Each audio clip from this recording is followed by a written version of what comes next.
A friend of mine told me about a visit he made to a home for people diagnosed with disabilities. The staff at that home doesn't describe the residents in terms of their condition. Instead, they refer to them as service users. This is done out of the sensitivity for the feelings of everyone involved, and that is understandable. But there comes a time when we have to face the facts before us, however inconvenient or politically incorrect that may be.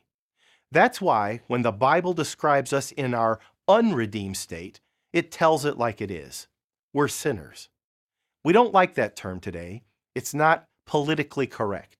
It sounds judgmental and condemning. To suggest that we are sinners implies we're to blame for our mistakes. We prefer not to be confronted with that reality. We're like the people of ancient Israel, who refused to listen to the prophets God sent to warn them of national ruin. Listen to their reaction in Isaiah 30. They tell their spiritual leaders, "Don't bother us with irrelevancies."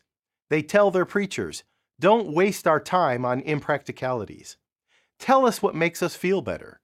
Don't bore us with obsolete religion. That stuff means nothing to us." Before sin can be forgiven, it must be recognized. Paul confessed that he was a chief among sinners. He admitted his past and present sins.